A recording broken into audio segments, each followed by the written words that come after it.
Halo, assalamualaikum warahmatullahi wabarakatuh. Jumpa lagi dengan saya Aris Suseno, tentunya di channel Arsinda Official. Jadi di kesempatan kali ini saya pengen sharing tentang gaji TKI di Korea. Berapa sih gaji TKI di Korea? Gaji TKI di Korea itu basic atau UMR per bulannya itu 1.795.310 won untuk tahun 2020, mengalami kenaikan sedikit sekali ya dari tahun dulu, naik cuma 2,87% di tahun ini, tapi nggak apa-apa, syukuri saja, alhamdulillah. Yang penting lemburannya tetap ada. Terus berapa itu kalau dirupiahin? Kalau dirupiahin itu sekitar 20 juta rupiah. Terus katanya gaji TKI di Korea itu ada yang 30 juta, 40 juta. Bener nggak sih? Kalau menurut saya pribadi itu bukan hoax, tapi memang kenyataan. Cuma jam kerjanya yang sangat panjang, dan biasanya itu kalau yang memang nyampe 40 juta itu biasanya ada ceria, entah itu satu kali dua kali, dan kerjanya itu Sabtu Minggu pasti masuk 1 bulan full. Capeknya kayak apa nggak bisa kebayang. Kalau di pabrik saya Sabtu Minggu itu libur, wajib libur. Jadi ya gajinya standar lah, ya kan juga lembur, Sabtu Minggu libur, pokoknya ya gaji standar. Lah kok bisa ada yang gajinya cuma basic doang atau UMR doang? Itu kenapa? Itu karena biasanya perusahaannya itu memang sepi, dan memang bosnya itu pelit, nggak mau kasih lembur. Jadi gajinya tetap segitu-segitu aja. Lah yang gajinya 30 juta itu kerjanya pasti capek. Kalau yang 40 juta itu orang yang beruntung, soalnya tidak semuanya pabrik itu ramai. Yang 40 juta gajinya itu ada, cuma mungkin 1 banding 1000 atau 1 banding berapa lah, banyak. Kalau 30 juta ada, 20 juta banyak, itu rata-rata.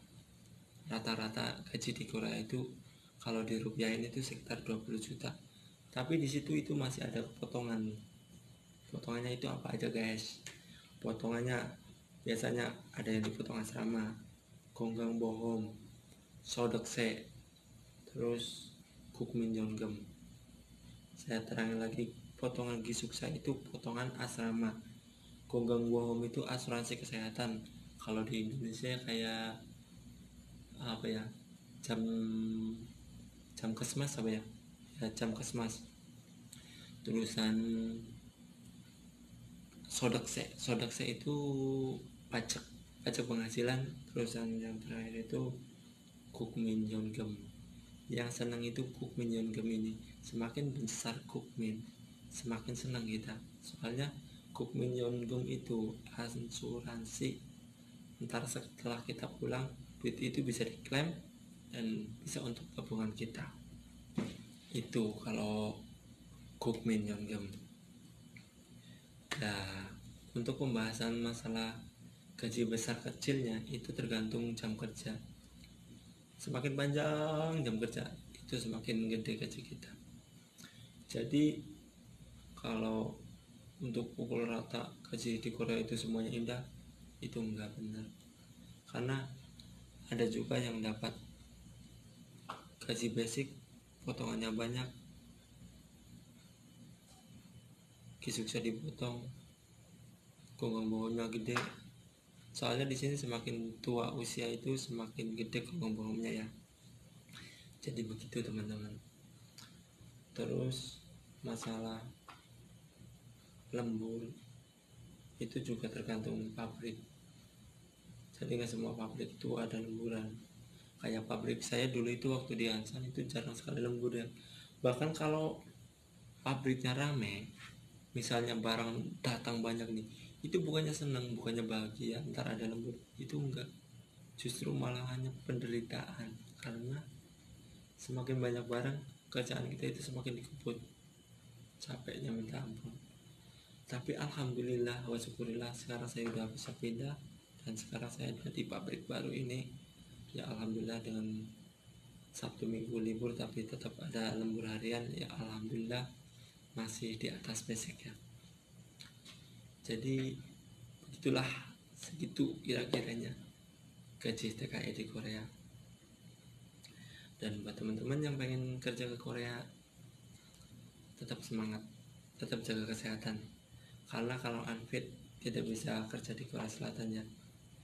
Karena sehat itu modal utama untuk kerja ke Korea Selatan.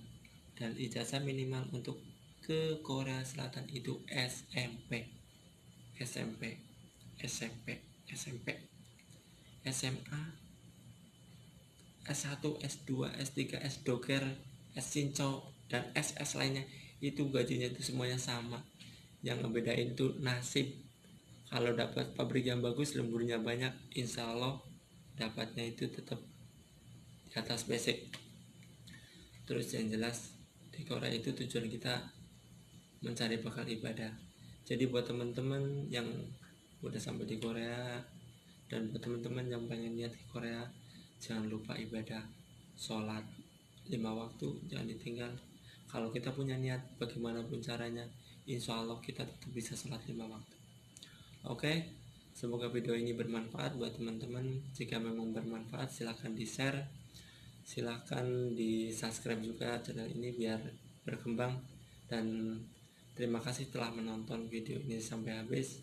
Semoga kalian semua diberi rezeki yang banyak, rezeki yang berlimpah, barokah, umur yang panjang, dan istri atau suami yang cantik dan cakep-cakep.